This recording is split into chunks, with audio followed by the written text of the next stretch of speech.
everyone, welcome back to Beyond the Veil Tarot and Astrology. My name is Candice Marie. Thanks for joining me. Back at it with a video. We're going to be talking all about the astral weather for the week of February 19th through the 26th. To those of you guys who are subscribers and members, thanks for joining me. Happy Sunday, everybody. Hopefully you guys are doing well if you're a part of my Sunday crew. And if you're new to my channel, welcome. Do me a favor before we even get started, click the subscription button below. Make sure you're subscribed. Give me a thumbs up and leave me a comment. Let me know how you're doing with this energy, cosmically, how you're feeling and where you're tuning in from. I'd love to hear from you. Sharing is caring, guys. So if you want to share this out with other people who would appreciate the astrological weather for the week ahead, or just is asking what's going on. I get so many messages and emails and just even friends of mine that have been texting me being like, what is going on in the world? So we're going to talk a little bit about why the energy is so intense this week. We got a number of planets that are going to be hitting 29 degrees. I have a whole video that's going to be separate from this that we're going to be tackling, I think, on Tuesday, talking about the importance of these degrees and what they're teaching us. We'll touch on it a little bit here today. But the big news, obviously, we're coming into a new moon in Pisces. If you guys haven't already seen my video on that, I put it out a while ago, trying to put it out early for you guys so you're on the up and up with what's coming out. And we also have Venus making her ingress into the sign of Aries. So the energy is going to change quite a bit this week. So yeah, basically, you know, we've got planets hitting 29 degrees. That's really where I want to start. You will see both Pluto, Saturn, as well as Venus all sit at 29 degrees at different points this week, okay? So when we see a planet at 29 degrees, this is known as the anaretic degree. We know that the 360 degrees of the zodiac is made up of 0 to 29 of each degree, technically 30 degrees each, right? So when a planet is hitting 29 degrees, it has this kind of now or never type feeling to it. And this is what the anaretic degree is all about. Some astrologers define this degree as also a fateful degree. So we can find that there are very significant, definitive, fated events that happen with this degree. And the energy is basically coming to a peak. This is right before we move also to the next sign. So you guys saw my Sun conjunct Saturn video this week. I talk about how this is a week of graduation. We're graduating from all of Saturn's lessons. Well, we're going to have Pluto and Saturn really between now and mid-March at 29 degrees. So those energies are going to roll. But we will see Venus at 29 degrees. She'll make that 29 degree very evident during the new moon in Pisces.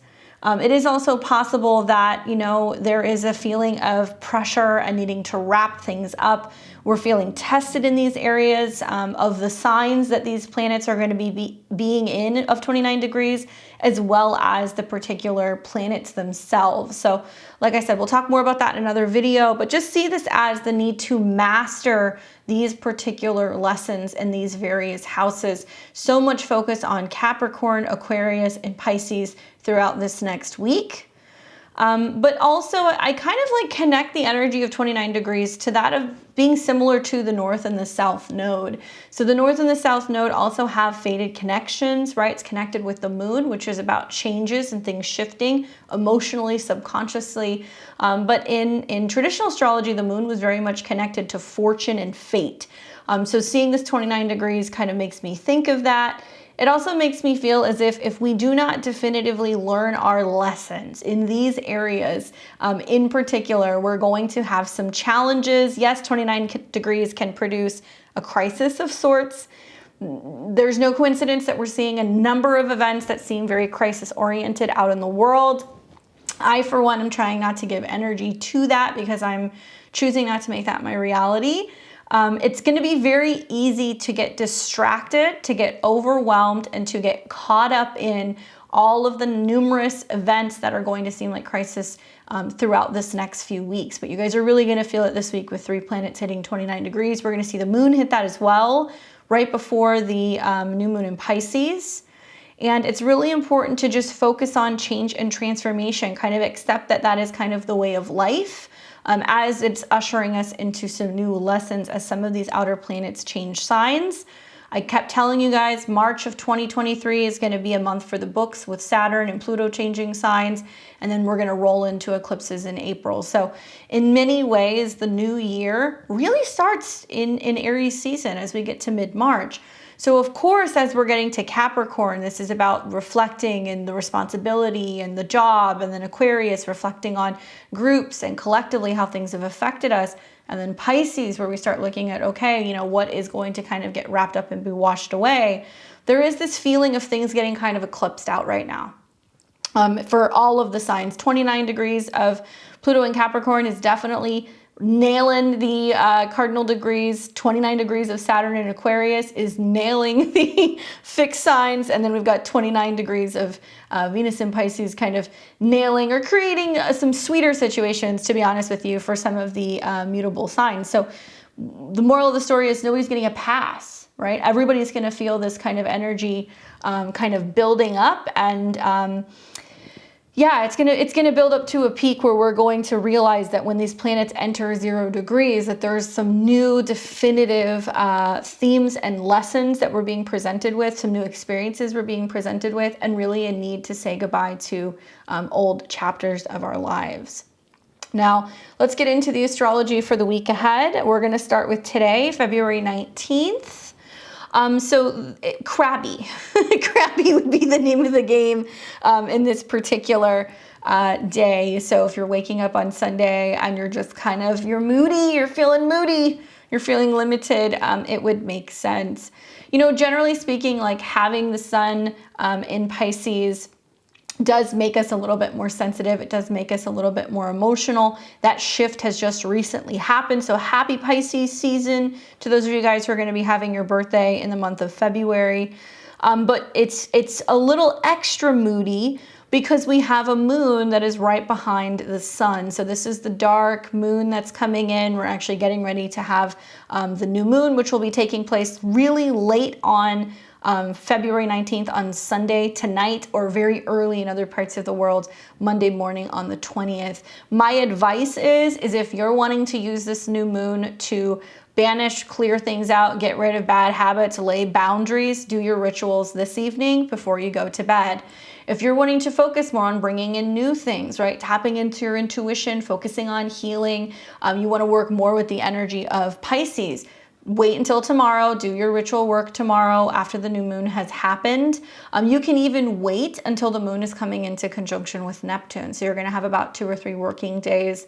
Choose your own adventure. And when the moon's in Aquarius, generally we are social, right? There is a focus on being social, but the problem is that whenever the moon is right behind the sun as we're coming into a new moon phase, it's balsamic. We're kind of crabby, we're kind of moody. We're supposed to be turning inward and really reflecting on setting intentions and getting really grounded before the new moon. Equally, because we also have the moon that's going to come into conjunction with Saturn. So there's going to be this feeling of emotional labor, difficult to relate, feeling restricted. I think I told you guys last week, I was like, look, you don't want to save all of your to-dos until Sunday the 19th, because you're going to feel limited and you're going to feel bogged down, and there's going to be challenges in terms of time management, and things aren't going to kind of work well with other people, and there's going to be lots of conflicts in terms of being able to be on the same at least time frame as other people. So you're gonna have people canceling, people aren't gonna be able to get places, there's gonna be roadblocks. It's just an irritating day today. So I would say anticipate that when you wake up, as much as I hate to say that, and don't let it get to you if there are some changes in your schedule today. Likely you were feeling this really as early as like yesterday, Saturday night, right? Even though the moon and Mercury were conjunct trine Mars, it was starting to build towards a square with Uranus, so there was already some kind of breakdown taking place. Now, the moon Saturn also may have us feeling difficult, feeling that it's very difficult to communicate and express our emotions, or there can be some themes revolving around heaviness within home or family dynamics. Karma, right, is very Saturn, relating to friends. I've seen so many conjunctions with Saturn, whether it's lunar or the sun conjunction. It's really materialized as for me, seeing like where groups of people are really feeling like the heaviness, right? The burdens of life right now, or they're feeling like they're not supported. But equally, right, some of the positive things that we see is about people rising up and holding space together to challenge the narratives. Guys, when Saturn hits 29 degrees, when Mercury comes in for that 29 degrees, we're going to start to see the full picture of what's been going on behind the scenes while Saturn has been retrograde these last few months. And we're going to realize that there is going to be more rules, more limitation, more regulation. We're going to see full steam ahead in terms of Aquarius themes with technology and also society. Next month, Pluto shows up, so we're going to hear that it's new. I just, today I'm filming this on the 17th, but just hearing about, prime example, the CEO of YouTube steps down, right? So very much somebody who Saturn rules or kind of guides large groups, especially with tech companies. So I was anticipating that, but what's interesting is that we're seeing as these planets are kind of building into some of these squares with Uranus and also the conjunctions to Saturn, the new person who has stepped in, I forget his name, but you guys can check it out, not receiving a lot of support online for being the new CEO of YouTube. Don't know much about him other than he's got a background really for Web3 and also pushing to integrate more NFTs into some of these online platforms, being met with a lot of resistance. So it's interesting. I think we're going to see a lot of things changing in terms of who is going to be leading or managing or, kind of guiding some of these larger tech giants. We might see more of this throughout this next week. We'll see. But that doesn't surprise me that that's going on, because harsh public feelings can come from the moon conjunct Saturn. So we can be much more critical of leaders and politicians and stuff from these conjunctions as well. Watch this degree, guys, because this is also America's moon. So if you're here in the United States like me, watching the moon come into conjunction with Saturn, I do feel like is going to materialize as more information about some of these congressional hearings that's taking place on Twitter in terms of what has been limited in terms of freedom of speech. I do anticipate also that there's going to be some news that's kind of brewing in regards to America's financial future, in particular, whether or not we're going to be defaulting on some of our debt later this year. Now, in the United States chart, the moon rules the 8th house, so we're going to hear much more about that, as well as anything in regards to the housing market. So watch for that.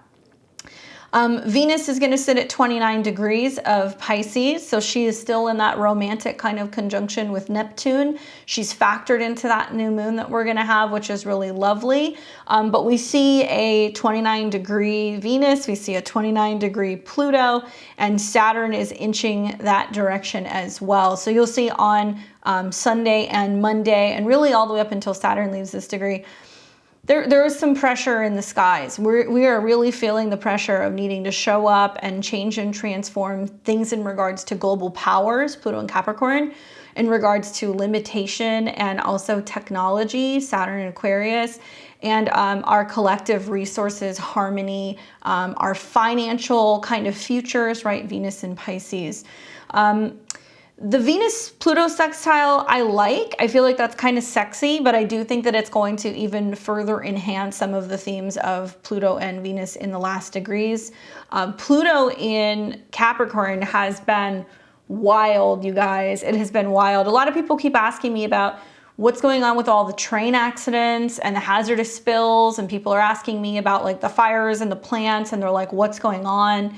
To some extent, guys, a lot of this has been happening for a while. It's just now the mainstream media is having to pick some of this stuff up because it's become so prominent. But it's weird to see like accidents that happen in Arizona. There was another train accident that took place in Texas. We had a fire at a plastic plant in Florida, the ongoing crisis in Ohio. The list goes on. I know there's more, okay? I just don't want to drown you guys with negativity. I feel like a lot of this is Mercury being in a Saturn-based sign. This is Mercury square the nodes. This is Mercury square Uranus. And if you guys look deeper into some of the stuff going on with the spill in Palestine, Mercury square Uranus is realistically the fact that there was a group of people who made decisions. If you go and look at some of the CEOs that are related to the train company, they made the decision to spray everything down rather than picking everything up and moving it. So they spray everything down, set everything on fire, and now there's like all this like toxins in the atmosphere. Okay, this is the entryway to Pluto and Aquarius. I now believe more than ever that Pluto in Aquarius is going to be lots of limitations and potential limitations of our freedom, right? Of what we can say, what we're learning, what we're sharing, as well as limitations socially because of what toxins might potentially be in the atmosphere. I haven't heard any other astrologers talking about this, so it's kind of like a bold statement for me to come out and say it, but I think that's what it's going to be. We'll see. We're going to have 2 months of that, so we'll see how that plays out.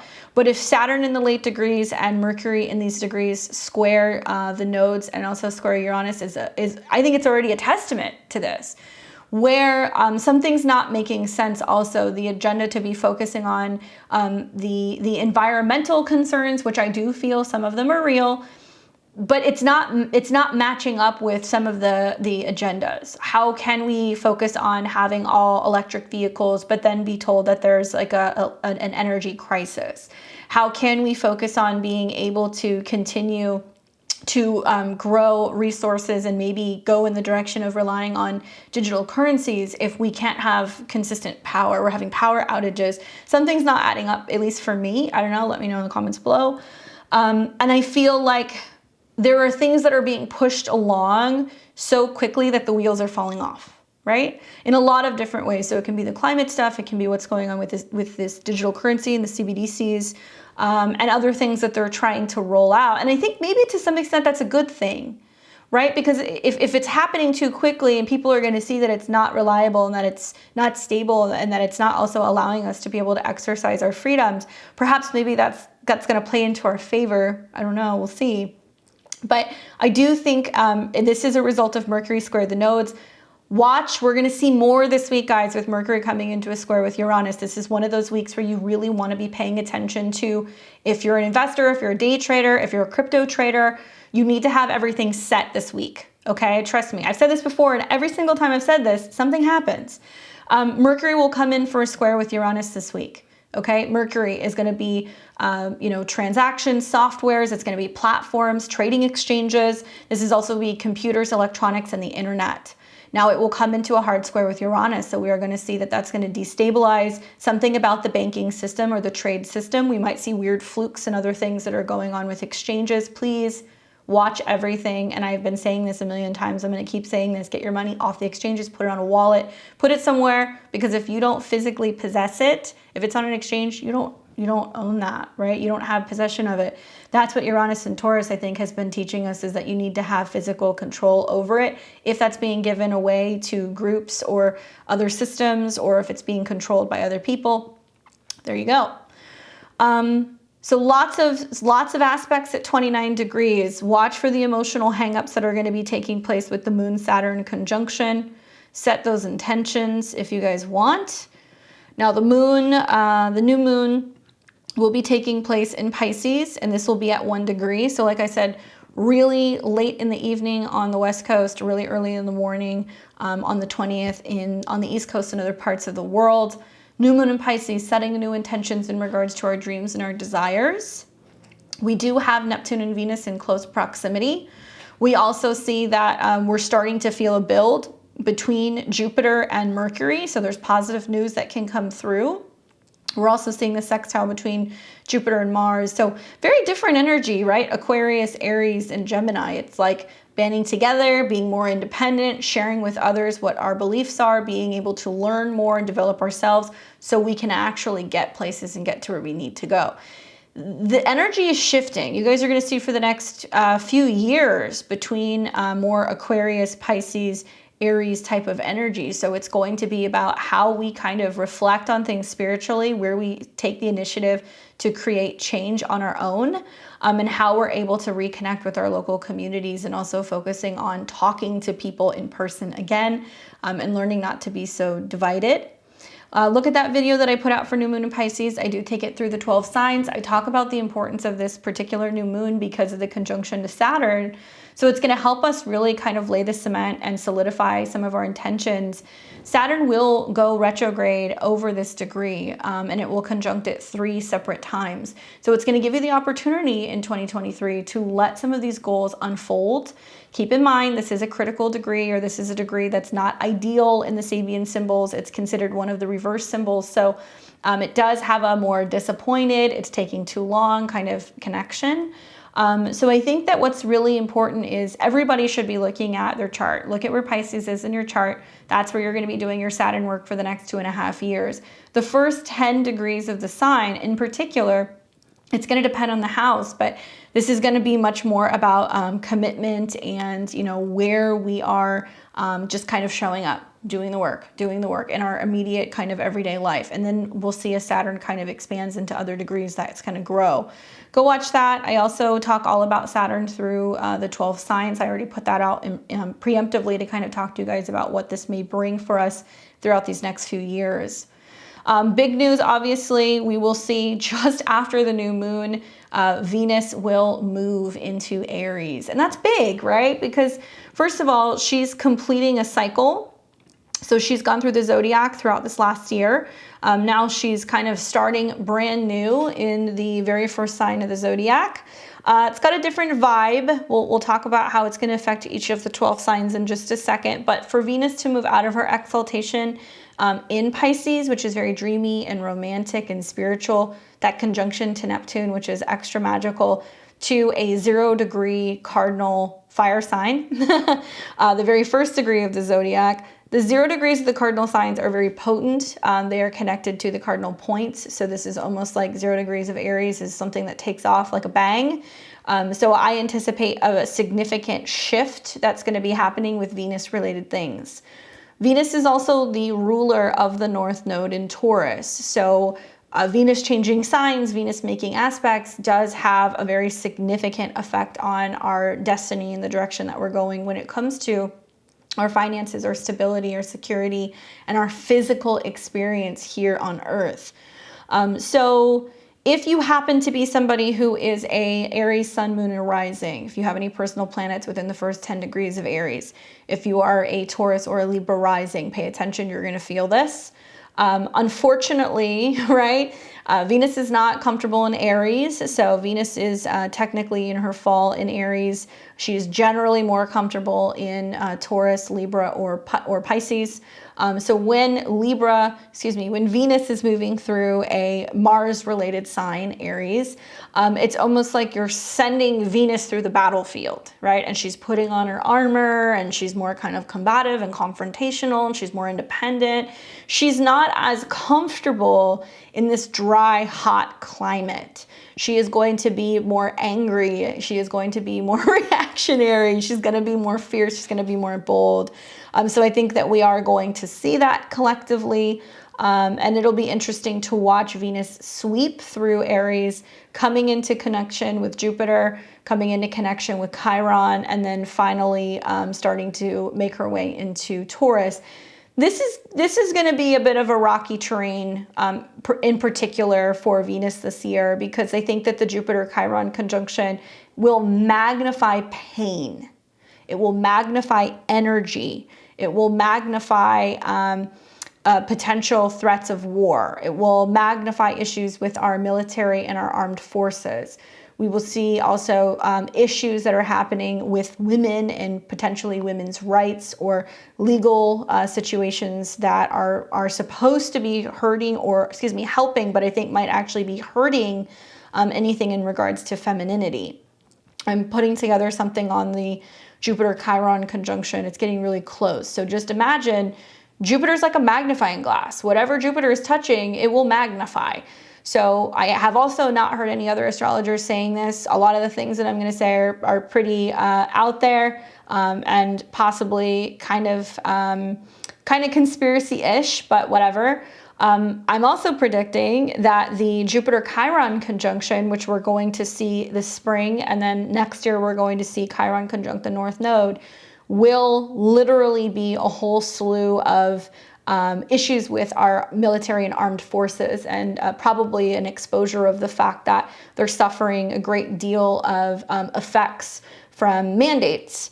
Perhaps even we're going to learn more about the effects of war on our veterans and where, you know, there's long-ranging physical, mental, emotional, psychological issues that stem from war, and quite frankly, just a huge issue of not being able to get them the services and the support that they need. I also feel like this will materialize as us realizing that we have a real issue with being able to ensure that we have the appropriate numbers of younger individuals who are healthy enough to potentially serve in the armed forces. I mean, it's something I've been thinking about a lot, but like, we're kind of living in a day and age where that's lost its luster. Like, you don't see a lot of young men that want to go off and serve their country and, you know, go to war. Part of it is because I think a lot of these individuals were brought up in a different time, but also you've got a bunch of older, you know, politicians and men and leaders who never served, who quite frankly don't do much for younger generations. So what would incentivize them to want to go, right? Especially people in like my generation or even younger who have grown up just seeing nothing but 9/11, you know, the war in Iraq and various other things that have taken place. That just shows the global conflict and the fact that people are coming home and they don't really have the expertise, they don't have the training, and they don't have the support financially or health-wise to really integrate properly back into society. So there's not a lot to gain. We'll hear more about this globally too, because Jupiter is a global placement. I think where, you know, other societies are facing declining population issues, and also, let's be honest here, war is more for old men, right, who just want to send younger people off to be able to make money off of some of these unfortunate events as a means to be able to have more control, right? So more on that. I'll hold off on that and we'll go on a rampage, but we will see more in regards to actual health-related issues. And I'm anticipating, because Aries is the head, we might learn more about brain injuries. We might hear more about injuries in regards to explosives. I think we're also going to hear more about the blood and the blood system, in particular men, and things that are having to do with men's reproductive health, with Chiron being in Aries and Jupiter being there, and Venus is going to sweep in there. And I think that we're going to see the beginning glimmers of this start with this conjunction taking place more so next week. So Venus enters Aries. This is going to take us to Tuesday the 21st. And on the 21st, we are waking up in the morning and we're going to start to feel the square between Mercury and Aquarius and Uranus. Okay? So if you guys think back, the Sun squared Uranus, right? We've had 2 years of Saturn square Uranus. Now we have Mercury square Uranus. Mercury, the mind, communication, information, internet. This is the day that I would really watch for internet outages, power outages, issues with platforms, transactions. Really, it's going to be all week, but I think it's going to start this day. I'm waiting more for when the moon comes into Taurus. I think that's when we're going to see more breakdown, but perhaps something like this happens. I do think that there is going to potentially be some really explosive information that's going to come out about social media platforms. We're hearing things about certain states that are trying to ban TikTok. We're also hearing more about this new development of like Web3 that's going to be coming. This can be some interesting times for some of this stuff to kind of be rolled out, where we're hearing more about it. Mercury and Aquarius, as soon as it happened, everybody's talking about aliens, right? So with that square Uranus, I think it's going to be about some crazy things that are floating around the internet about the future of money. Go and read up on what's going on in Canada right now. This new incentive to push new digital IDs in Canada. They're telling some people that it's going to affect their ability to have access to healthcare unless they are set up for this. They're going to have to be filing tax and doing tax stuff through this. They're also going to need this in order to be buying or selling goods. Crazy stuff, huh? Things that people were talking about 2 years ago that doesn't seem so crazy anymore. Now, it's a little different in Canada than it is in the United States, because we have, you know, private healthcare here in the United States. Fortunately, unfortunately, this is one of those situations where it's fortunate.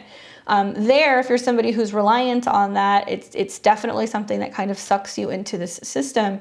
I'd love to hear more from people who are living in Canada. So if you want to give us more feedback on that, we'd love to hear about that. But that's a little disheartening to hear that everything is kind of merging into that. So I think that we're going to hear more about some of this stuff. And remember that Aquarius is the people. So Mercury in Aquarius square Uranus is like where the people are speaking out against some of these systems, especially things that are going to regulate food, resources, or anything in regards to spending ability.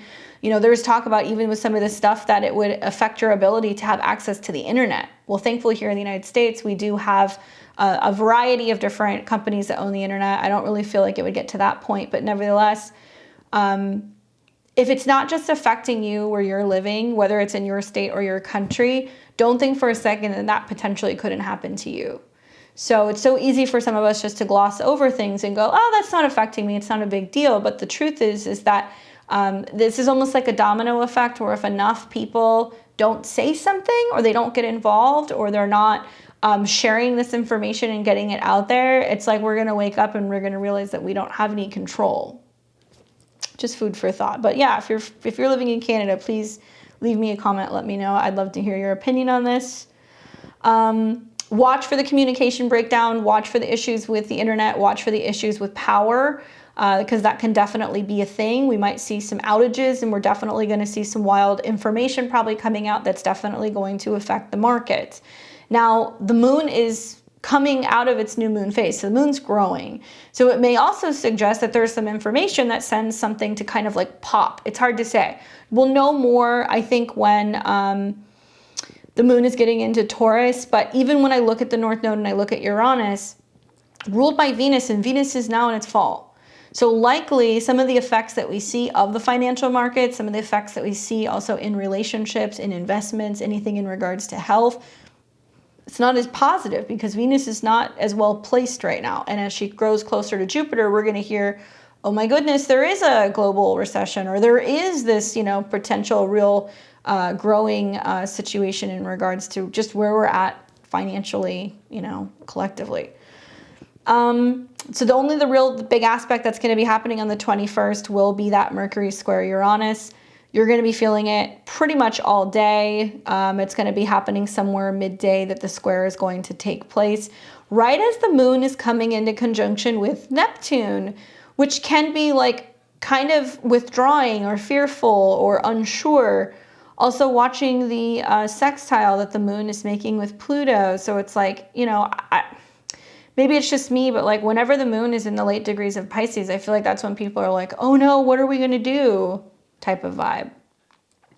Energy changes a lot on Wednesday. In the morning, we're going to wake up and the moon is going to be in the sign of Aries.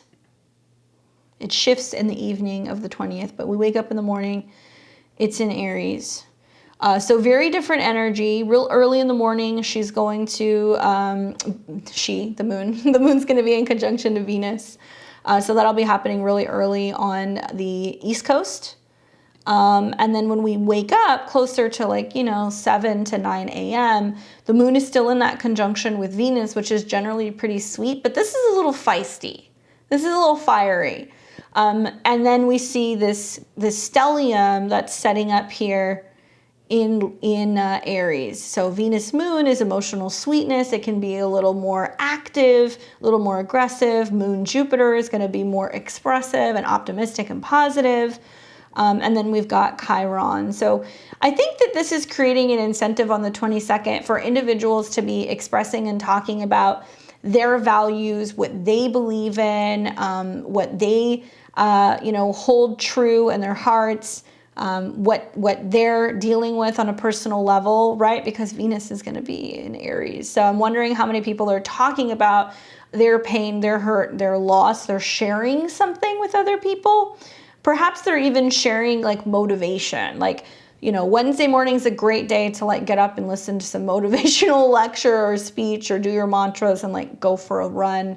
work up a sweat, use an infrared sauna, light a candle, like get active, do something like that, because it's a way of showing and practicing self-love by taking the initiative. So actually really like Wednesday for kind of turning over a new leaf and being like, okay, I'm going to really kind of push myself to get up and go. At the same time on Wednesday, we're also going to see that Mercury is now coming out of the square with stressful Uranus, and it's into a trine with Mars. So mark Wednesday on your calendar, okay? Especially potent if you are an air or a fire sign. But I think between the Mercury trine Mars, which is like, this is what I'm doing, this is where I'm going. Also, Mercury in Aquarius is like other people, systems, and where you can gain information or even support from other people by placing a phone call, hopping online, being a part of a group, right? Calling a friend. I like the Mercury trine Mars. I do think it's going to be about people sharing and also expressing some of their emotions, and like your people are going to be really talking online, I think, and just connecting with others. And it's all, I think, as a result, because we have all these planets in Aries, of Mars. It's where you speak out, where you say something, where you kind of, feel the urge to communicate or act differently or just get active. Now, big feelings this day, but save Wednesday for maybe a time to really commit to a new goal, or maybe a time to just to get out there and do something different. That'll be the last big transit that we see on Wednesday. Then on Thursday, the 23rd,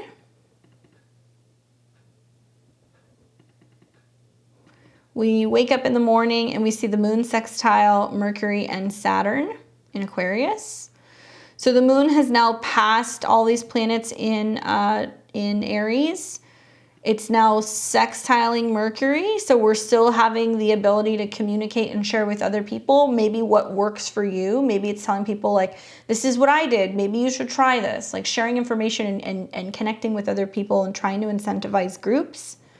And then we are going to see the moon continue to move through the sign of Aries, and it'll come into a sextile with Saturn right around the same time it's squaring Pluto. But the moon in Aries will not come into a square with Pluto until late in the PM hours. So it'll take a little bit of time. Let's see. That's pretty much it. We see the Mercury trine Mars continue from the 22nd into the 23rd. I really feel like the way out of some of the craziness is really reaching out to other people. Like, it's going to be really easy for our heads to spin with planets at 29. It's going to be really easy to feel discombobulated and like the world is going insane. I think of Mars and Gemini as like, get on a bike, go for a walk, listen to a podcast, do some breath work, right? And also connect with other people. Like, it will help you feel sane by having a sounding board and being able to talk to other people about what you've got going on in your life, or being able to feel like you can work together with others to be able to gather together and create change out in the world, whether it's problem solving through a group meeting or sitting down and having a group discussion with a family member, and bringing other people in to help you do it. There is so much support in communicating and unifying, and also being able to see that we're stronger. Like 2, 3, 4 is going to be better than 1. We can only solve so many of these issues by ourselves. There is a need to be able to communicate with other people. So please do that, especially on, both Wednesday and Thursday with the Mercury trine Mars, and also all these planets in Aries just pushing individuals to want to get out there and initiate and start something. We're going to go now to the moon square Pluto. So we're going to see that in the evening, right around the time that the moon is getting to about 26 degrees. We're going to start to feel the square. So anytime after 7 o'clock-ish p.m. on the East Coast, 5 p.m. on the West Coast, you're feeling the pressure, right? The moon in Aries is focused on the self, getting out there, doing things, being active. It can be a little impulsive. The square to Pluto is challenging authority figures, challenging fear, right? Challenging control. And the moon is going to sextile Saturn. So it's saying like you're going to have others who are going to be cheering you on or being on your side. This is also showing a lot of people like where having really solid friends and like-minded people is so incredibly important, because it's going to provide strength and unity. And then we start to get into the late hours of the 23rd. We wake up on Friday in the morning of the 24th, and the moon has ingressed into Taurus, which is generally pretty positive. But we've got some wonky stuff going on Friday that I want to show you guys. So let's take it to the morning. So a couple interesting things are happening here. For starters, the moon's in Taurus, so it's comfortable. But the moon is coming into a conjunction with the North Node. So that's about focusing on finances, security, stability, food, resources. It's in a sextile with the sun. So we're seeing that conscious and subconscious are working together. With that sun in Pisces, we are clearing, taking time to reflect, we're resting, we're listening to our intuition, and letting that be the guiding source for making physical changes. So we may feel like we need more sleep, we may need more relaxation, right? But the moon in Taurus is highlighting Venus. So we've got Venus that is in Aries. It is now coming into an in conjunct with the South Node. And this is interesting. So you have the North Node ruler in Aries, quincunx in conjunct the South Node, which is also in a Mars-related sign. To me, this is saying like there is a need to take action and show love through acts of service, through being bold, through being really direct, and maybe even a little bit more aggressive to be able to kind of like clear the decks. Now the sun's going to trine the South Node as well, so there's like a releasing or a letting go of something, accepting something, right? So that's wonderful. And the moon is just going to continue to keep moving through Taurus. So the first half of the day, I think the moon sextile the sun trine the South Node, it kind of trumps the Venus quincunx. But if you happen to have any prominent placements in, you know, the 4 to 6 degrees of Aries or Scorpio, it feels a little agitating. It's like you can't take the past with you, and there can be some things that are coming up for you in your relationships or your finances that's just not meshing, and you're like, what is the deal? And Venus in Aries has a tendency to kind of pull pigtails and kind of like ruffle feathers to get a reaction out of other people. So I could see that there are some emotional reactions going on with relationships or going on with, you know, financial situations, and it's happening so that way we finally realize like what's not working, what's toxic, what actually really needs to be cleared out.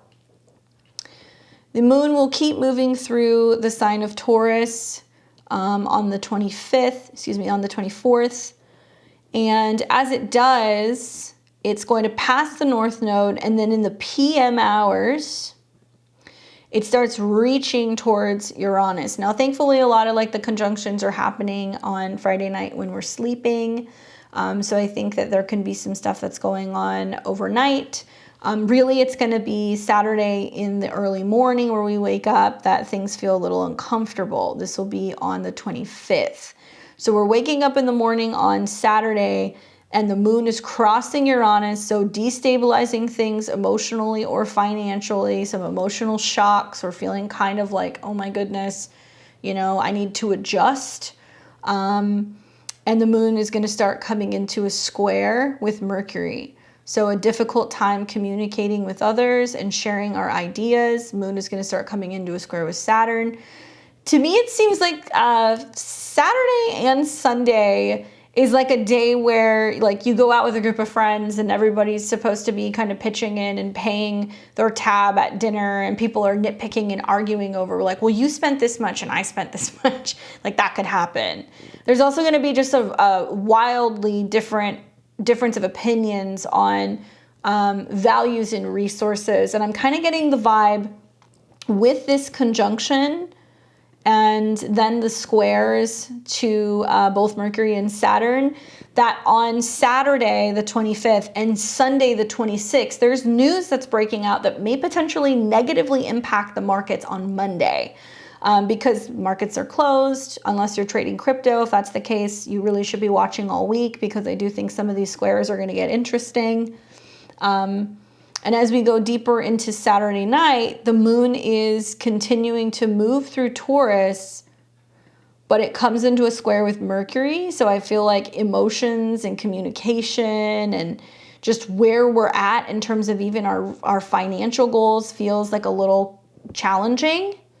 Then we're going to see the moon start coming into a square. So unfortunately, Saturday night's not really like the best like date night. Saturday night's not like the best night to be going out and, you know, going to a party or having an event and kind of gathering with people, because something doesn't feel pleasurable. Something doesn't feel like it feels very disjointed to me here, as much as I hate to say that. Even into the late evening, the moon's going to keep moving until it comes into a square with Saturn. So pretty much all of Saturday night is like that. And it could be as simple as like, you know, you're having a get together and you make dinner and something gets burned. Or, you know, you're wanting to kind of put something together and stick to a budget, or you're hoping that people are going to contribute and they don't. These can be the kind of things that happen on Saturday night. The moon's going to keep moving through that square even into the very early hours on Sunday the 26th. And then we see the moon make a positive aspect, finally. It's a sweet and a salty aspect. You're going to see the moon in Taurus early morning on Sunday the 26th. Trine Pluto, so it's emotionally powerful, transformational, also feeling grounded. It's like, okay, we got through some of like the chaoticness of the weekend. Now we're stabilizing. The moon's also been in a sextile with Neptune, so it's really harmonizing with peace and finding a vision. However, the moon is still square Saturn. And if we go back to the rulership of the moon, here is Venus still in Aries. And if we look at the ruler of the ruler of Pisces being Jupiter, it's still conjunct Venus. And so many people are going to say, Venus, Jupiter, it's going to be so sweet. Yes, if you have a natal Venus in Aries. If you have a natal Venus in Aries within the first 10 degrees, sure, it's going to be sweet. Sun, moon, rising also. Yeah, it'll be good. Maybe you have fire placement of, you know, Leo, or maybe even Sagittarius within the first 10 degrees. Yeah, it's going to be sweet. But collectively, because the moon's going through Taurus, because the North Node is in Taurus, because Jupiter is the traditional ruler of Pisces, a lot of people are going to be going like, holy cow, like, how do we deal with this situation? How do we heal this thing? What can I do? And I found myself doing that with all these placements in Aries already, being like, what can I do to fix things? I can't do anything.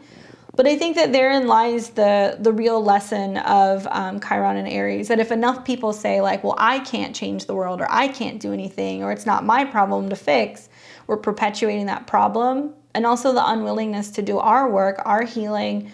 Also, we are doing ourselves a disservice, because that's reverberating out. That's affecting other people. Every action has a reaction.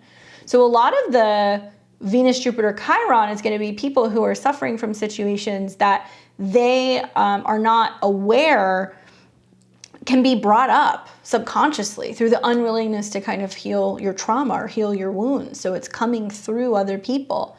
Remember that Jupiter can be kind of reflective. So can Venus, because they both have these energies that are connected to other people, right? Pisces is that more spiritual kind of reflective. Venus is that more kind of through relationship. I do think that we're going to learn a lot as the nodes move into Aries and Libra about the fact that relationships do break down, South Node and Libra, as a result of us not doing our own personal healing work. And also there can be frustration that can come up with Venus in Aries, any of these planets in Aries, frustration in money or, relationships, frustrations in our relations with our friends. And we're going to realize that some of these things are happening and we can't blame anybody else. We can only blame ourselves for not actually jumping in and doing that work. So that you'll see more of that. That's going to happen during the eclipses in Aries and as the North Node moves into Aries. And I found myself talking to clients about that, being like, well, what do you expect? Like, what are you doing? And then there's like a switch that kind of flips and they go like, oh yeah, maybe it's that my friends aren't reaching out to me. It's that I'm not answering the phone.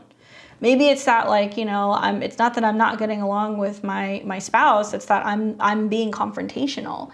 So it just takes a little bit of awareness to kind of shift that and make people realize that you can't control other people. All you can do is work on yourself. And if enough people do that throughout these transits, we're going to see huge, huge positive change.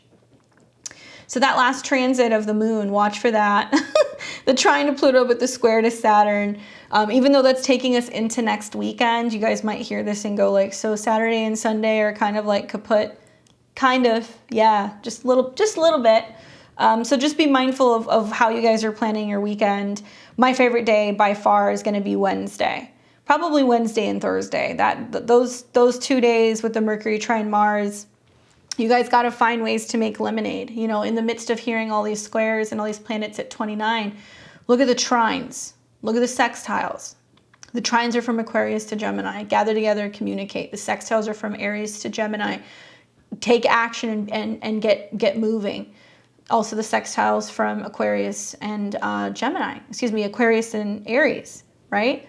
Where groups are incentivizing individuals, learning how to delegate tasks and being like, okay, this is our goal. You do this, you do this, you do this, I'll do that. Let's reconvene. And like, that's where the magic is. That's the only way that we're going to get out of some of these situations with some of the fixed squares that are going to be taking place, where there's going to be situations in society which are going to make us feel like we are kind of landlocked or we don't have an option to choose. So when enough people realize, okay, by communicating and by sharing with other people, we can create change, that's the way out. Let's talk a little bit about Venus. Okay, so Venus being in the sign of Aries, like I said, she's going to move there earlier in the week. Venus rules relationships. She rules beauty, charm, pleasure, socializing, anything in regards to also like beauty treatments, anything in regards to romantic relationships or relationships with counselors or therapists or our associates, anybody who we work closely with in general. Venus in Aries, because it is a fire sign and because it is cardinal, is going to be very active. So that's why I feel like we're going to see like this uptick in some of this behavior. Yes, she can be bold. She can be active and sporty and passionate and fiery, but she can also be aggressive and impulsive or outspoken, or there can be this me first mentality whenever you're dealing with Aries placements. So I'm going to take you guys through the 12 signs. I want to talk about where Venus is going to be changing signs for you, what it means.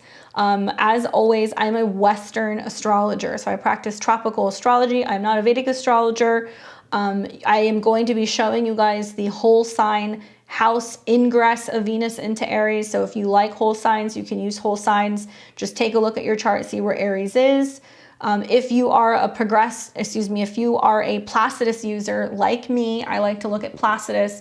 You want to look at where 0 to about 10 degrees of Aries is in your chart, okay? If it's intercepted, that means it's a blind spot. So I see people who leave comments all the time and go, this doesn't work for me because this, that, and the other. Listen to whole sign and listen to Placidus. If it happens to fall in your Placidus first house or it's intercepted in another house, you're going to have to listen to both and look at the aspects that Venus is going to be making to other placements in your chart.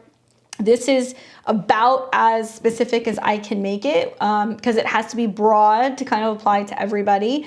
Everybody will get something bare bones just listening to their whole sign ascendant prediction, but you can also listen to your sun and your moon as well. That may also apply.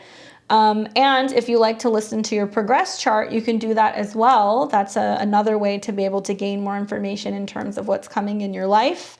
And this is why you have an astrologer. This is why you get a reading, because if you have a good astrologer, they're going to educate you about your chart. So that way, when you listen to your forecasts, you know what's going on, right? So if you guys have had a reading with me, you know that I'll tell you at the end of the reading, okay, go and listen to the forecast. This is what you want to listen for. So that way you can kind of follow along as the year goes on.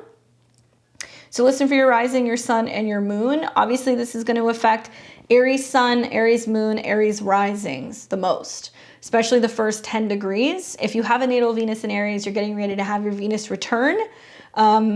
And that's a sweet Venus return with Jupiter being there. So that's an interesting storyline. I'm curious to see how those Venus returns look for you guys. Also, if you're a Taurus or a Libra rising, because Venus rules your chart, you're going to feel this ingress also a little bit more, so pay attention. Let's change this around a little bit so you guys can see what I'm talking about. We will make this a whole sign chart. All right, so we're going to start first with Aries and Aries rising. All right, guys. So you're going to be seeing Venus go into your sign. Okay, so Aries rising, this is your first house of the self, the body, how you look, and also what you're taking action doing. Fun fact, this is first thing in the morning, okay? So you may find that first thing in the morning, you want more Venus-related things. You're going to wake up, you're probably going to be more likely to want to have sex. You're going to be more likely to want to have sweets. You're going to reach for that sugar or that honey in your tea. You're also going to be focusing on maybe focusing on your beauty or just how you look first thing in the morning, okay? Venus rules your 7th house of others. It also rules your 2nd house of resources, self-esteem, and food. So you're going to want pleasure in the morning. You're going to want to feel things, eat things. You're going to want to be around another person. And that's going to be extra strong as Venus is getting really close to your natal Jupiter. So just pay attention to that, or excuse me, transit Jupiter. Pay attention to that because it's going to magnify things. So that's why I think why you're going to be like, I'm craving this, or I want that person, or you're going to be like wanting to have like cuddle time in the morning. Venus moving through your first house is really wonderful for your appearance, so taking pictures, but I could also think that this is about learning more about health or learning more about fitness because of that conjunction to Jupiter. Just really magnifying your personal energy. So you just might notice that you're feeling really active. People are definitely like approaching you. They're telling you, you know, how vibrant you're looking because it's in a fire sign. And it might inspire you to want to be focusing more on teaching or traveling, anything of that regard because of that conjunction to Jupiter. That's happening next week. But I just wanted to let you know that yeah, that's gonna be taking place for you guys really throughout these next few weeks. And if you're single, if you're a single Aries rising, this will bring a lot of attention to you. And I do think that this is also being seen as somebody who's just got a lucky streak. You know, you're just going to have a bit of a lucky streak kind of going on with Jupiter and Venus there because Venus rules others and other people's attention, and Venus rules your 2nd house of income. So you're attracting more clients. You're attracting more potential suitors. Let's see what the tarot says for you guys for this prediction. Of course, the Ace of Wands pops up. All the tarot readers are like listening to this, probably chuckling and covering their mouth. Ace of Wands can be a very sexual energy. It can be about new projects, inspiration, passion. I think it's also just about life and growth and creative sparks and just feeling more enthusiastic. This is also about planting new seeds, right? So I think of like Jupiter on your ascendant. Where are you going? What are you learning, right? How are you focusing more on your own personal beliefs and your own personal mantras and like growth and like just getting out there and making things happen? That's the big theme.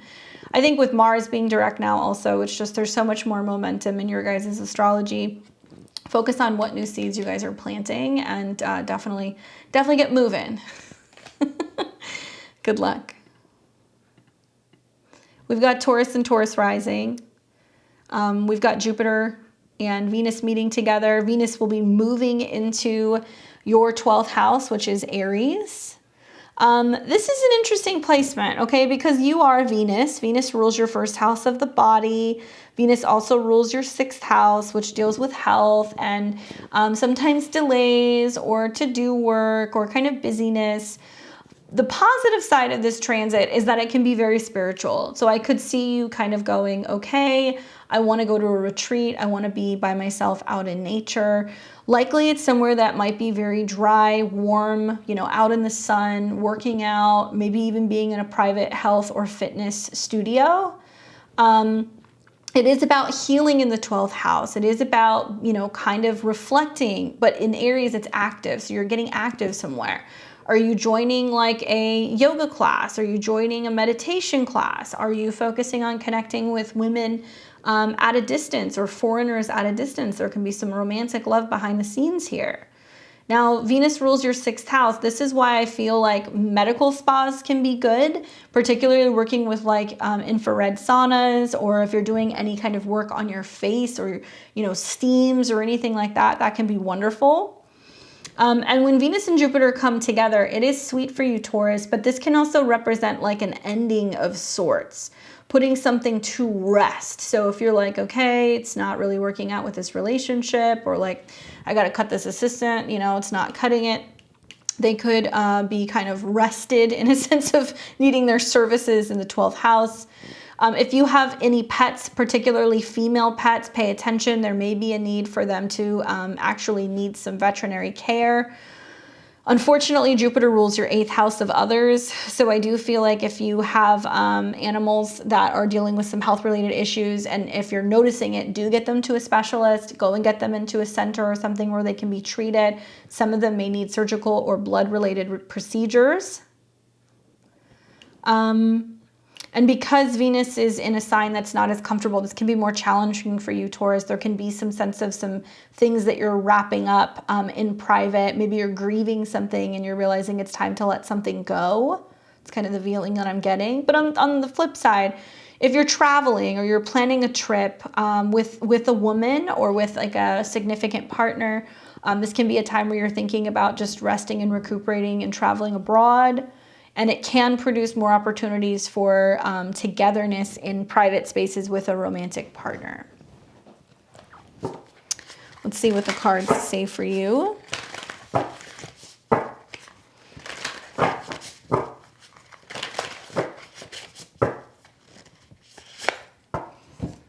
Card that I get is the 7 of Swords. You know, the 6th house, which Venus rules, can be about enemies, unfortunately. So there can be a sense of getting wind that somebody who maybe you thought was your friend, or maybe somebody who you thought you were like cool with at work or something, there's like reason to not trust them. I don't like saying that, but that's one way of looking at this traditionally. Betrayal, deception, you know, getting away with something, dishonesty, scheming, strategy. And I'm hoping that it's not you that's doing this, because Venus is involved, but the Venus-Jupiter conjunction makes me feel like there is a sense of kind of being taken back by somebody else's kind of behavior. I hope that's not the case, but still, nevertheless, the cards are kind of confirming that. So if you're finding like you see somebody's true colors this week, or somebody does something that's like very unexpected and kind of feeling like you get stabbed in the back, let that card be a warning to you to just kind of keep your eyes out in terms of like who you can trust throughout this transit, especially when Venus comes into conjunction with Chiron. Good luck, Taurus. We've got Gemini and Gemini rising. Venus is moving into the sign of Aries, and this will be in your natal 11th house of friends, socializing, networking, other people. Generally, Venus here is fun. There's more room for like parties and gatherings and get-togethers, connecting with other people. Venus rules your 12th house of what's hidden or subconscious, and your 5th house of romance, children, or creativity. Wonderful time to like be watching movies, screenings with groups of people. Wonderful time to be like meeting with spiritual groups and doing creative work or creative expression. Cinema, stage type of things can come up here as well. You know, I'm excited to see Venus get in close proximity to Jupiter, because I feel like with that conjunction, it's really highlighting your 7th house. And like those of you guys who are single Geminis, you're going to go and mingle with friends and you're going to meet someone, or your friend's going to set you up with someone. Those of you guys who are partnered, you're just going to have more gatherings with your significant other, and it's going to be just a really wonderful time. And Venus moving through the 11th house makes me feel like you might be connecting with foreigners or people kind of from abroad or from other places. And the connection to the 5th house makes me feel like if you have children, children are involved in some of these parties or get-togethers. Maybe you're collaborating and meeting with other creatives. Maybe you have a friend that's announcing that they're pregnant or they're getting married or that there's some big celebration. That can be happening here as well. And throughout this transit, you know, it's going to sextile and put positive energy if you're a Gemini rising into your ascendant. So I do feel like it's really great for just like socializing and connecting with other people and getting more so established, right? Jupiter's going to be here for a little bit, at least until closer to about mid-May. So new female friends can arrive who you're learning with or who you're traveling with, that are also really kind of encouraging you to just get out and about and be active. Let's see what the cards say for you.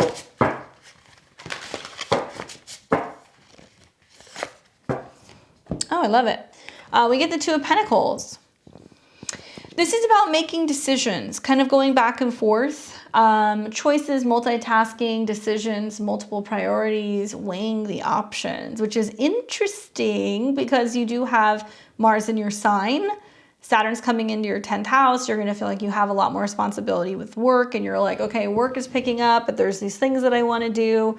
So I could see needing to make decisions about how you're spending your time. You're also going to see that the Sun and Mars are starting to kind of square each other. Mars is going to start squaring Neptune again. So there's a lot of like, do I do this or do I do that? And having issues with clarity about which path you choose or which direction you go in when it comes to your own personal desires versus what you're doing out in the world for your career. Friends can be supportive in helping you kind of find that pathway. And I would just say, weigh your options, especially when it comes to what friendships you're wanting to kind of start or initiate, or which groups you're wanting to hang out with, right? And maybe you're running some of this stuff by a partner with that conjunction to Jupiter as well. You're asking a partner like, okay, do you want to do this or do you want to do that? So you're going to get some feedback from another person. Good luck, Gemini. We've got Cancer and Cancer rising. Venus moving through your natal 10th house of Aries. So for all of my cardinal rising signs, Aries, Cancer, Libra, and Capricorn, just be prepared. This is going to be a little loud with some of the conjunctions with Jupiter. It's really like Venus is kicking the door in and she's saying, hi, this is what we're opening up to. For all of the signs in general, Venus is what we open up to. But especially in your 10th house, Cancer. So here comes Venus, ruler of your 4th house of home and family, and also your private life and your emotions. And the 11th house of friends and associations, meeting in the 10th house. For starters, this may represent women in your life or women in your family who are basically saying like, you need to grow up. So it can be it can be loud, or you need to take more responsibility, or you need to do this thing. I say that because Venus rules the 4th. This can also be about using your intuition or using the state of your home or using the state of your family to incentivize you and push you out into your 10th house and focus on success and growth and bringing in more money and having more opportunity when it comes to your career, right? So there can be some uncomfortable conversations with family that pushes you out there and goes, you know, they said I couldn't do it, so now I'm going to make it happen. Venus also rules your 11th house of goals. So I think for Venus to be in the 10th house, conjunct your 6th house Lord, there's a lot of like, I am finally taking care of business. I'm finally taking care of my health. I'm finally showing up and launching my business. I'm going out there and looking for a new job. Aries is just taking the initiative. So what difficult conversations you have with relatives or family members, people within your household that's pushing you out there, like you can make that change. It is a good omen, and it is in preparation for the eclipses in your 10th house and North Node moving into your 10th house, where it's like it's full steam ahead when it comes to your career these next 2 years for you, Cancer. The challenge here is that I think you may have to change your schedule. You may have to hire somebody. You may have to really make some of the changes in your lifestyle to receive some of the goodies that's going to come from that, that Venus transit and that Venus-Jupiter conjunction. You're going to realize that until you're 100% ready for the new career opportunities, scheduling-wise, health-wise, time-wise, you can't really get those things going. So there's some adjustments that need to be made here. And Jupiter rules your 9th house. So it's also like, what do you have to study to get there? What do you have to believe in to make this happen, right? see what the cards say for you.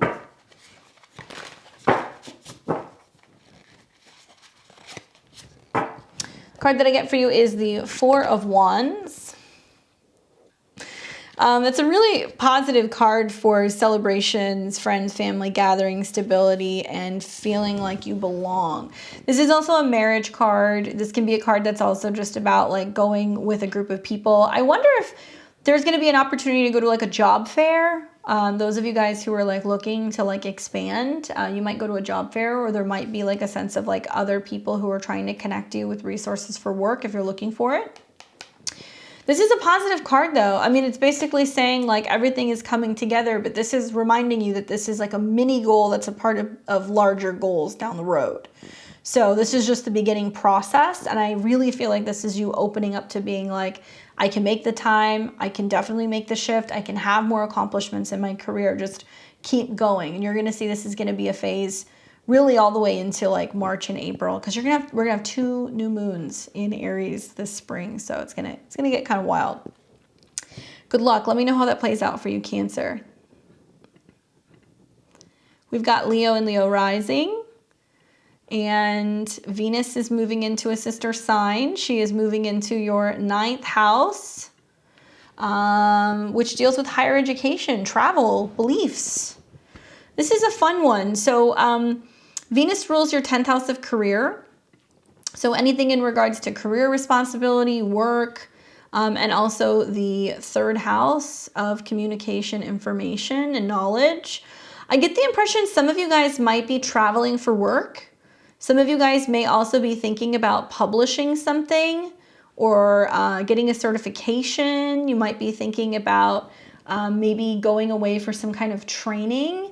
Venus, you know, it's so supportive if you're a Leo, Sun, Moon, or Rising, because it's going to trine some of your natal placements, but it's coming in conjunction with Jupiter, which is very happy here. So there are situations where you literally have to go and travel by yourself. You have to go and expand by yourself. You have to kind of really put yourself out there and be willing to adopt a new belief system or invest a little bit more in your education. It's great energy for a vacation. Jupiter rules your 8th house of other people's resources and your 5th house of having fun, creativity, children, and love. So I'm wondering, like, are you working hand in hand with another person? Are you guys planning a trip? Are you finding that you have to travel for work and your work is reimbursing you and you can go somewhere and also have a little bit of playtime? Is there some incentive from someone else to help you like pay for continuing education? Right? That's going to help with your career because Venus rules your 10th house. So any which way you slice it, this is a really good transit for you guys. And I feel like there can be a sense of opening up to, wow, life doesn't have to be challenging. Life can be fun. Things can be great. Like I'm growing, I'm learning as a person.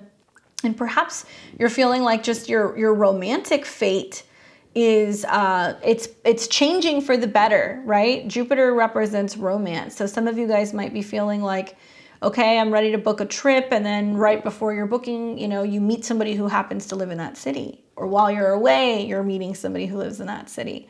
Positive connections with female teachers and also mentors as well.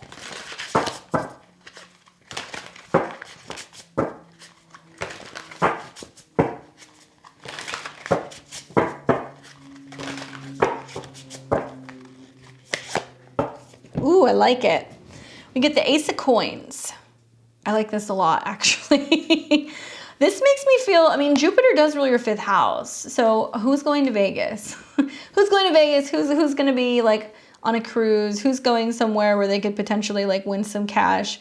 Gambling can be a thing with Jupiter and Venus. That can be really sweet, especially if you're going somewhere where you can buy a lottery ticket or play a slot machine or, whatever. If you can gamble somewhere, I'm not one to like push that, but you could, especially with the sun in your 8th house, you could gain some money here. But maybe it's just about gifts. Maybe it's just about things finally kind of being paid forward. New material offers, new job promotions, new opportunities, manifestation, resources, stability, and prosperity. Many people would argue that the Jupiter-Venus will bring prosperity regardless, and there's some truth to that. But I think especially for you, and Pisces and a couple other signs. So yeah, this makes me feel like money is definitely coming, but it's prosperity, so it doesn't have to be a physical form. So I'm wondering, is it a gift that you get from someone? Is it that somebody pays for a trip? You guys will have to let me know, but that's a positive card for you guys. Good luck, Leo. We've got Virgo and Virgo rising. We are going to be seeing Venus make her move into Aries, and it's going to be in your natal 8th house. So it's kind of sexy, kind of steamy. This is definitely about transformation. Okay, that's the name of the game here. As Venus goes through the 8th house, there's some transformation of resources, transformation of joint resources, transformation in regards to what you have access to.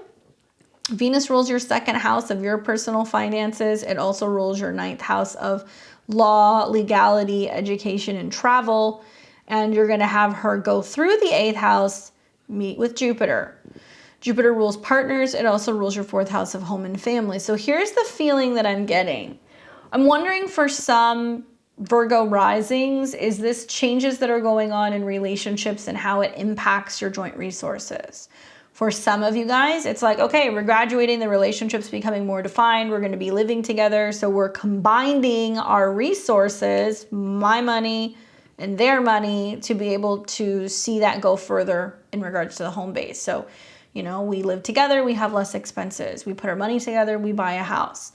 But equally, it can be about some of you guys getting money from family because of the connection to Jupiter. So some of you guys are getting married, and family is saying, okay, we're going to give you a gift, we're going to help you buy a house. Some of you guys are separating and you're getting divorced, or you're having some legal separations, and you're realizing with the Venus-Jupiter conjunction, other people are saying, what are you going to give me?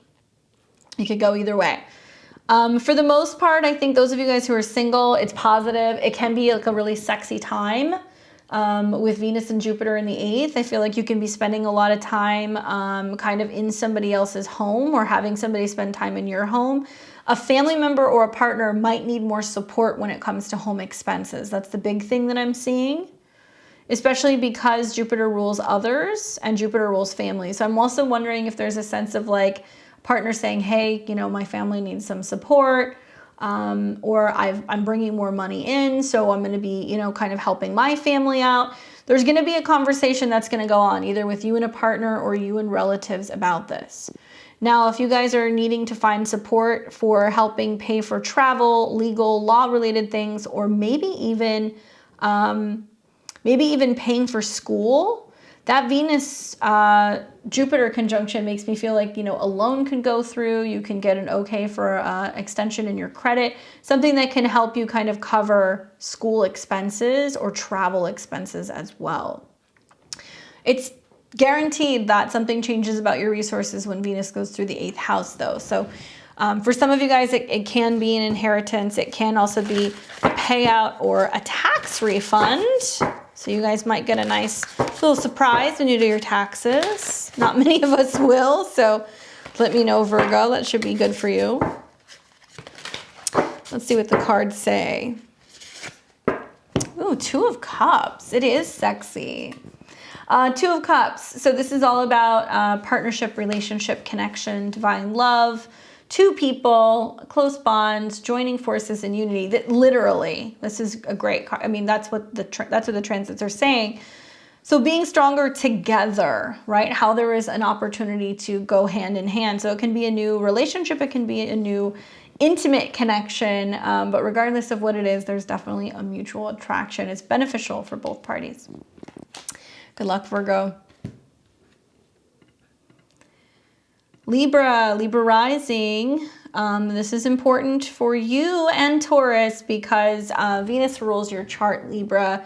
So you've got Venus going into Aries in your natal 7th house of relationships, clients, and other people. We also have the conjunction brewing with Jupiter. So Venus rules yourself, your beauty, your body, as well as 8th house of joint resources, regeneration, taxes, things like that.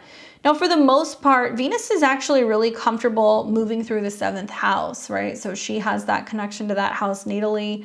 Venus being in the 7th means maybe that there is more love and support that you're giving to others, or other people that are wanting to kind of partner up with you.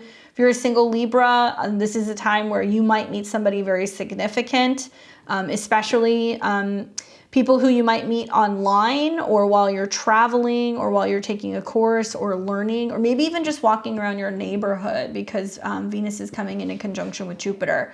It can be somebody who walks right up to you and starts talking to you. It can be somebody who reaches out to you on a social platform. They start calling and texting you. Look for that. If you're in a relationship, it can go one of two ways. The Venus-Jupiter can basically say that you can work through any challenges in a relationship through clear communication and just taking action. But Venus being in its fall, coming into conjunction with Jupiter and Chiron over this next week, there can be some relationship issues.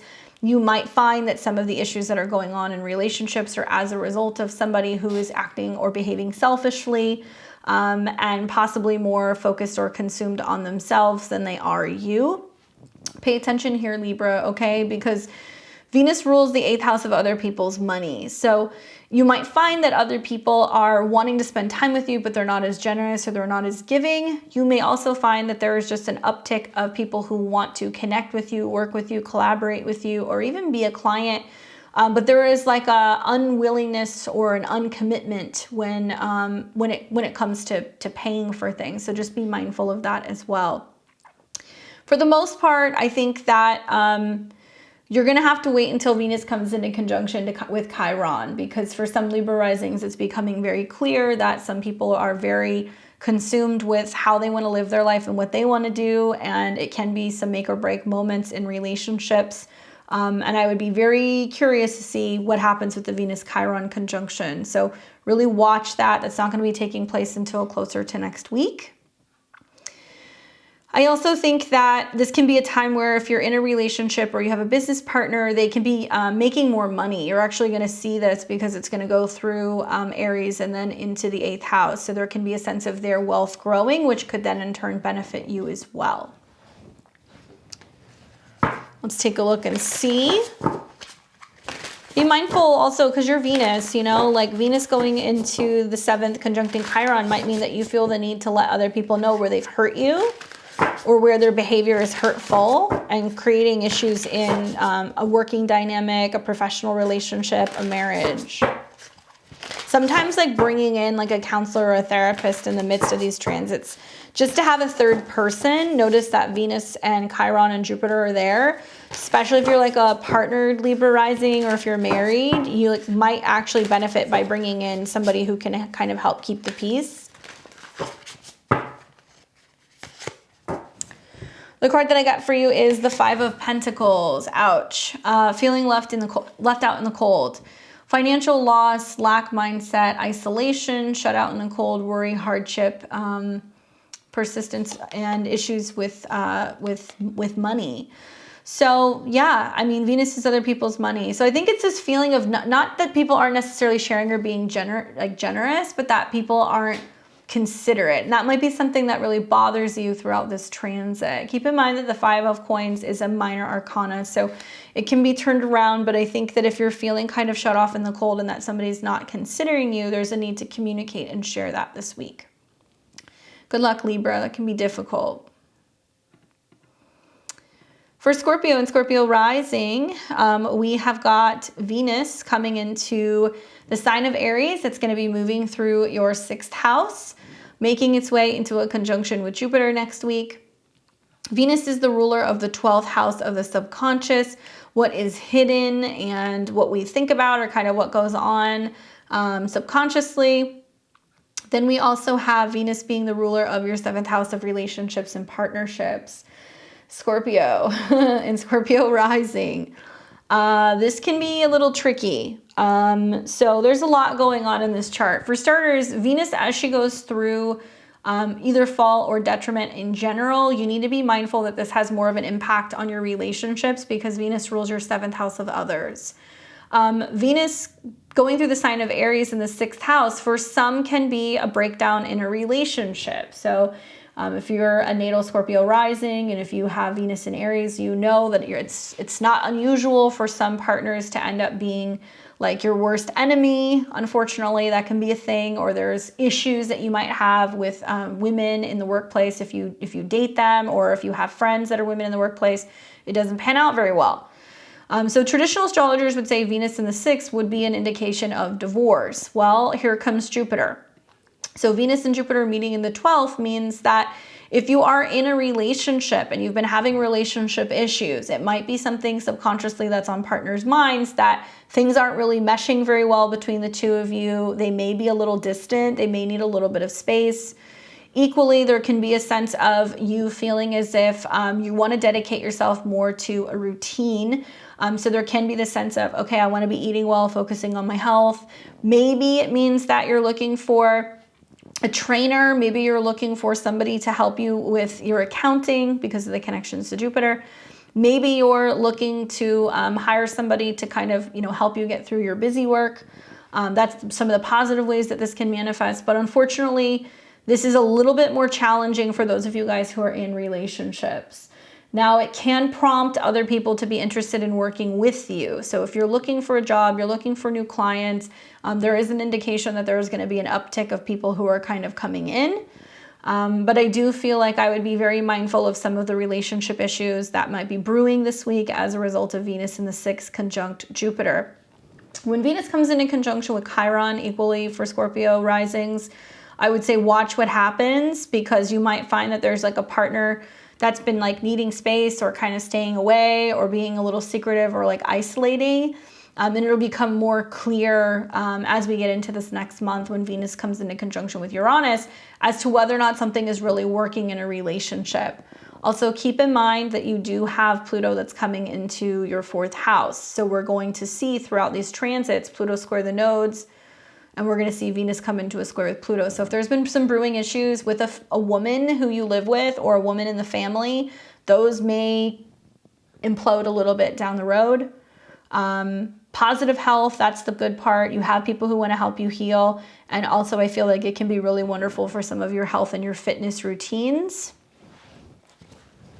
Being that Venus rules the 12th house also, it might mean that you are seeking some kind of support when it comes to mental health or relationship assistance or counseling. That can be something else that comes up for Scorpio risings.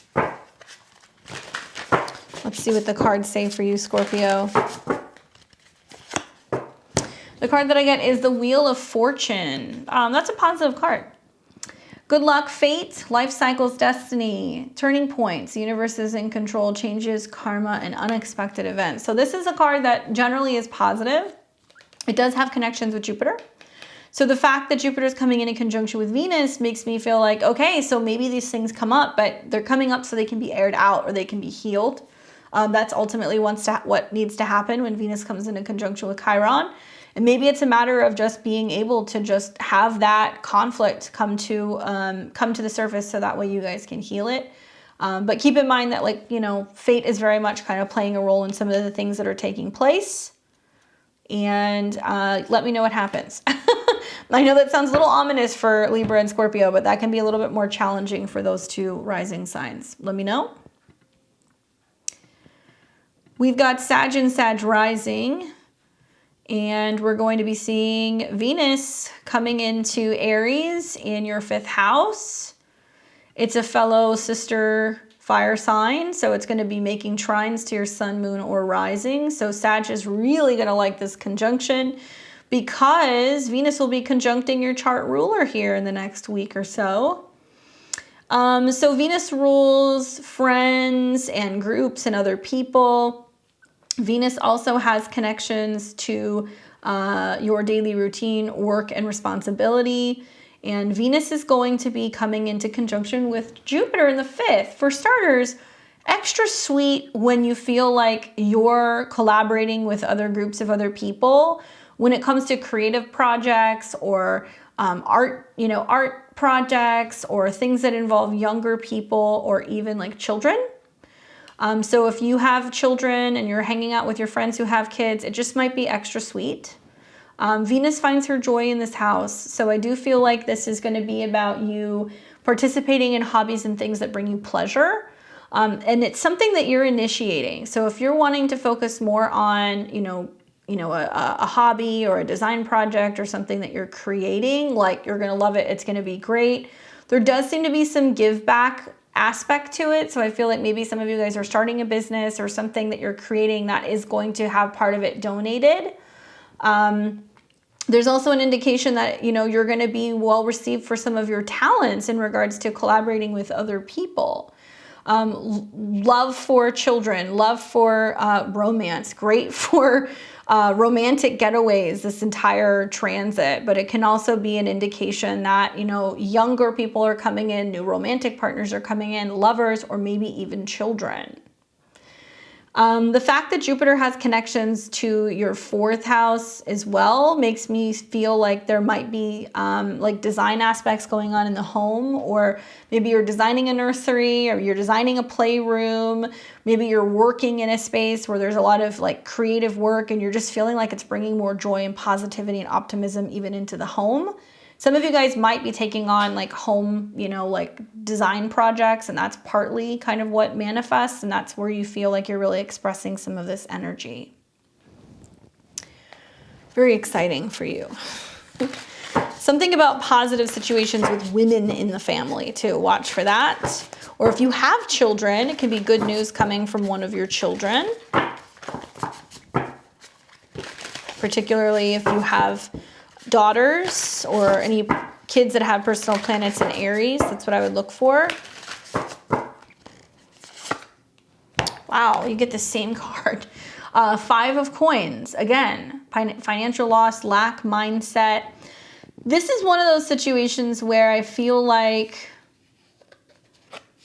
Venus in conjunct the South Node can be talking about doubt. Right? Like, am I going to come out of this? Is it going to pan out okay? Is it going to be successful? Like, there can be doubt coming up about some of this stuff, especially all the way up into the conjunction. So I feel like this is also like worrying, like, are my kids going to be okay? Is this project going to be successful? And having fears about whether or not you're going to be left out in the cold. And I have to tell you, like, there's no negative aspects here with this transit. In fact, like you, Aries, Pisces, you guys are all going to be the ones that are really going to have the most success from this. So do not worry and realize that it's all about a mindset of what won't work. And it's like getting yourself out of that. Like, I think for some of you guys, it can be hard to accept or appreciate or feel secure in some of the sweetness that's actually being brought to you. But let me know. Good luck, Sag. We got Capricorn and Capricorn rising. Venus will be moving into the sign of Aries, moving into your natal 4th house of home and family, roots, and your private life. Well, interesting stuff. So Venus rules your 10th house of career, which can also have connections to one of your parents. And it also has connections to your 5th house of creativity, youthful people, children, self-employment, lovers. And it's meeting in your 4th. So first of all, Venus going through the 4th house, designing stuff in regards to the home, finding a new place, positive things with property and real estate. These are all things that can happen. It can be about a woman literally coming and staying in the home, or you going and visiting a parent's house. The conjunction to Jupiter makes me feel like those of you guys who have families in faraway places, like out of state or in other countries, you might need to be going and flying to see family soon. Unfortunately, the 4th house does have connections with like end of life and wrapping things up, and sometimes burial, knock on wood. But some of you guys might get wind that there's like a close family friend or like a woman who is, needing to go into hospice, or needing some kind of assistance within her home, like physical assistance, support, in-home care. I do feel like this is a positive omen for those of you guys who have been waiting to buy a house, close on a house, find a new apartment, sign a lease. Like, it might mean that your dreams are answered, and what you've been praying for in terms of like the ideal home situation like begins to unfold for you. This can also indicate that you're doing some work from home, or that you're working on a parent's home, or that you're focusing on kind of getting a home business set up or started. Lots of spirituality in the home. I look at this and I go, is it time to feng shui your space? Is it time to be lighting all the candles and burning the incense and just moving the energy around in the space just to make it feel a little bit more comfortable for you? Jupiter has connections also to the 3rd house, so I'm wondering if there's like a situation where there's lots of feisty kind of communication with a neighbor or with a sibling over like a home or a family situation with a parent. And there can be some quarrels that are going on back and forth that you're having with them about a home or a living situation. That can definitely happen here. Jupiter also has connections, obviously, to law and legality. So I wonder, like, are there documents that you need to sign? Is there like a lawsuit going on in regards to an estate or like a property with family? That's something else that you want to watch for. For the most part, though, like Jupiter wants to bring you an expansion of your home, a positive expansion. It can come very quickly in the sign of Aries. It can be very overwhelming if you have a lot of planets in the sign of Capricorn, particularly the first 10 degrees. So you're going to be feeling that square. And as Venus is coming in conjunction with Jupiter and Chiron, there may be just like a lot of focus on your immediate home and your family, and there's a need to kind of express to work or superiors or bosses like, hey, I need to be present with this thing right now, and you know, I may need some time off, or I need to be focusing on my family or working from home. That can definitely be something that comes up. For Capricorn and Capricorn rising, let's see what the cards have to say for you.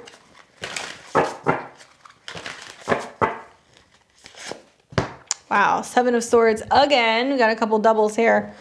Whether or not you can trust a situation, whether or not you can trust what someone is telling you, getting the feeling like that the vibes are off, that there can be some dishonesty or something that's just not making sense.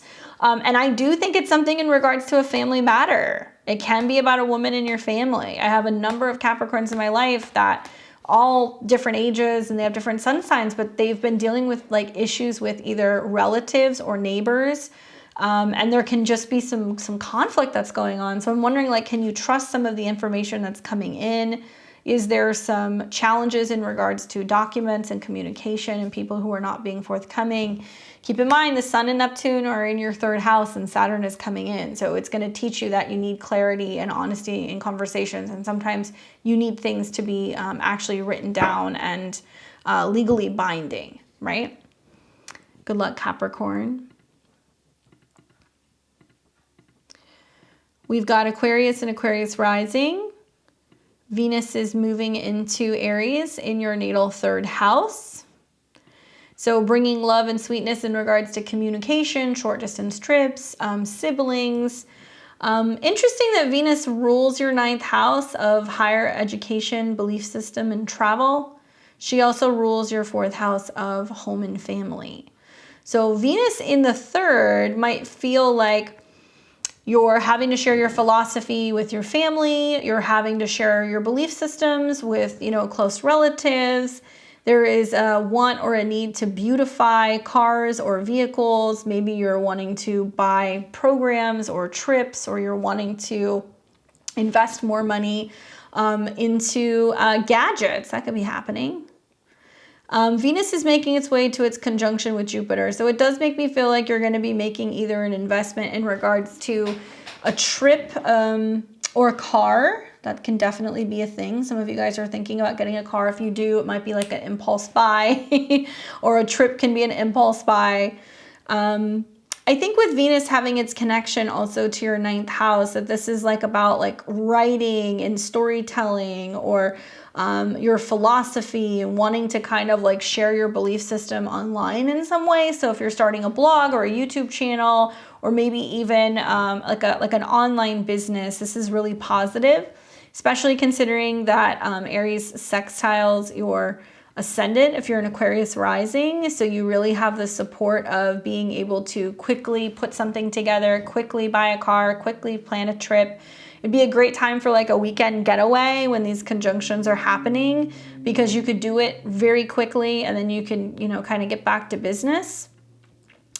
Jupiter has connections to money. So for Venus, which is about money, but Jupiter rules your 2nd house, there might be like a proposal or a contract or something that you have to sign that's going to be legally binding.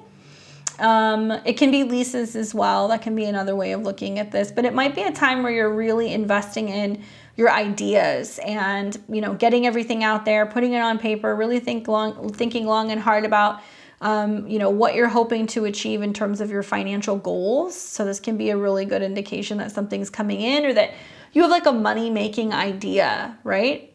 Saturn's going to be moving into your second house soon, so you're getting really serious about sticking to a budget and just focusing on keeping your eyes on the prize.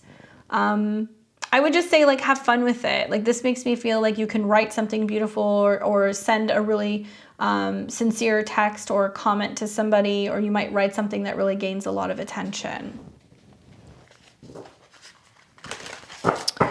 Let's see what the cards say for you.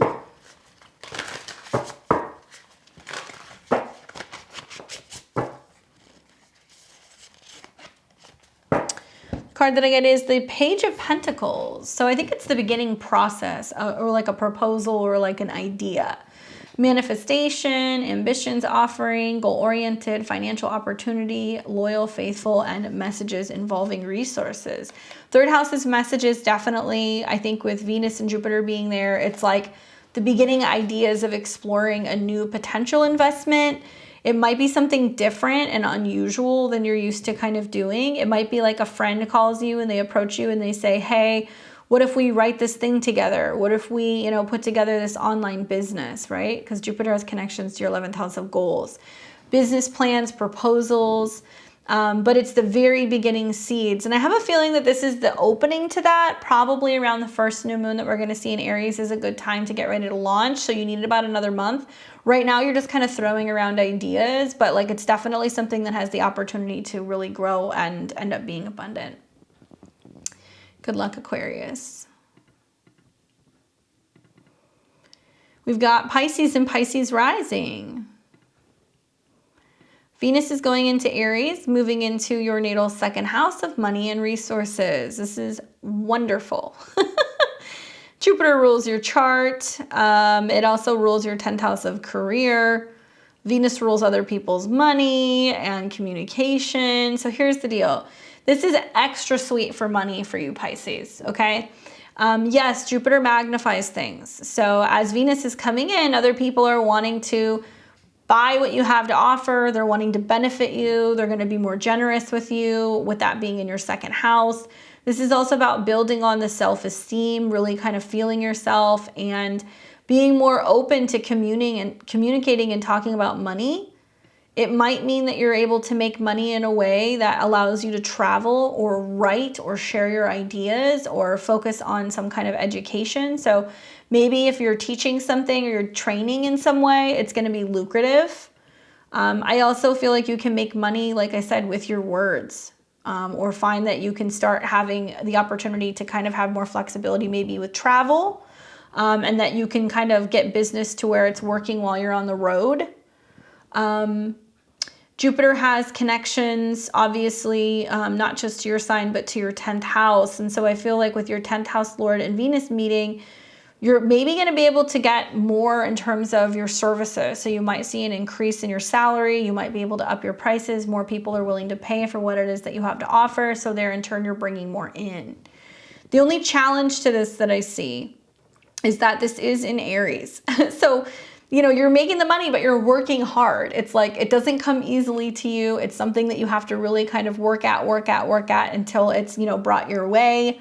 I do feel like also it's you really showing something beautiful that you have either created or that you've been able to obtain. So sometimes this is where people are like, I bought the really expensive bag, the really nice shoes, whatever. And in the sign of Aries, it can be just like a really expensive cosmetic purchase, an expensive piece of athletic equipment. It can also mean that you are buying something expensive, but you're financing it, or maybe somebody is helping you you know, reach a financial goal. So in order to make money, you have to spend money. So you have to take out a loan.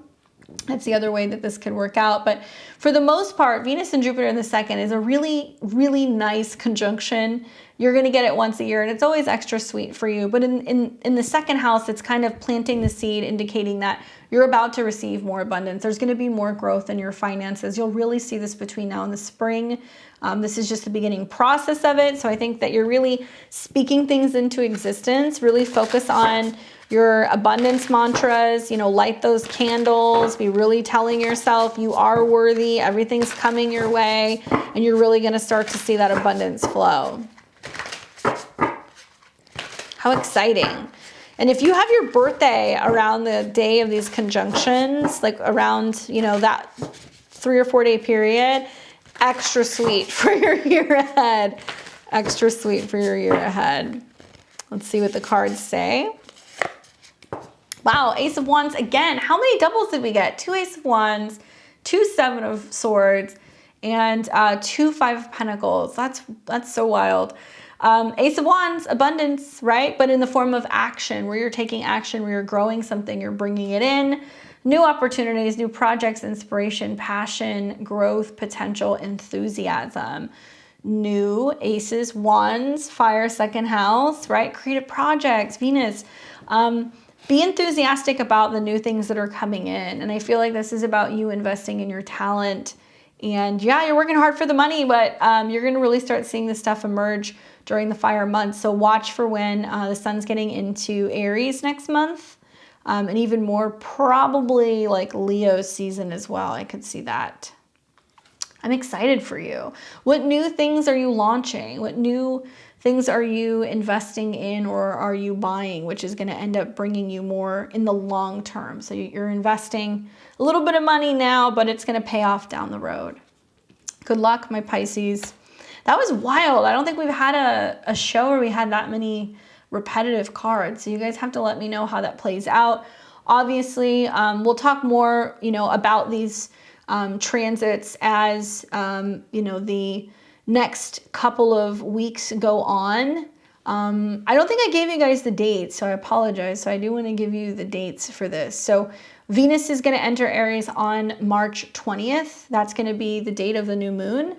And it looks like Venus is going to stay in the sign of Aries until March 16th. Okay, so February 20th through March 16th. And it looks like then she's going to move into Taurus and she'll be so much more comfortable there. So about a month. Do come back. You guys can leave me messages. Let me know how this plays out for you. As always, I appreciate you guys listening to me, supporting the channel. If you want to support the channel in more ways, you can do so by joining one of my memberships. I have 3 different levels. It makes it possible for me to come here, do these long format presentations for you guys, give you some of the most informative long format, high quality astrology on YouTube. We're a 2-person team, so there's like a lot that goes into being able to make this work. So I appreciate your donations. I have all the PayPal links and also the membership links on my membership page if you'd like to join. You can also support my channel by joining me for one of my live readings that I have on Friday nights. We're always here 8 p.m. Eastern, 5 p.m. on the Pacific West Coast. We alternate. We do astrology and tarot. So this next week is going to be tarot on Friday. I'll post the link if you want to sign up in advance. But if you can't support in that way, that's fine. Do me a favor. Just give me a thumbs up and make sure you're subscribed. Some people are telling me that they're becoming unsubscribed. I have a feeling my narrative does not resonate with YouTube. But the algorithm, nevertheless, is going to pick up if you guys are searching for my name. So if you search Beyond the Veil Tarot and Astrology, or if you share this and if you like these videos or you comment, that helps as well. And I really, really appreciate that. We've seen so much growth with the channel. We've grown a lot. I remember back in November during my birthday, I was like, I just want to hit 10,000 and now we're clear over 13. So you guys are helping this channel grow and I appreciate it so much. If you want to book a personal reading with me, click the links below. It'll take you to my website at beyondtheveiltarot.com. We're booking now in April and May. So if you know you have a birthday coming up, or maybe you want to gift a reading to someone else, I have that available on my website, as well as all of my beginning astrology and tarot courses. So lots of stuff there. Sign up for that newsletter. That way you're alerted as to when I have new stuff coming out. Over the next few months, I'm going to be putting out a webinar on Chiron and Jupiter, probably the next month. I'm also going to be putting out stuff on Saturn. So if you want to be alerted as to when I have those private webinars, right, that are usually several hours long. Sign up for my newsletter. I will not spam you. You're only going to get a message when something is either going up or something is on sale. Thank you for letting me do my shameless plug. Enjoy your Sunday. Enjoy that new moon. And I will see all of you guys next week on Tuesday. Take care.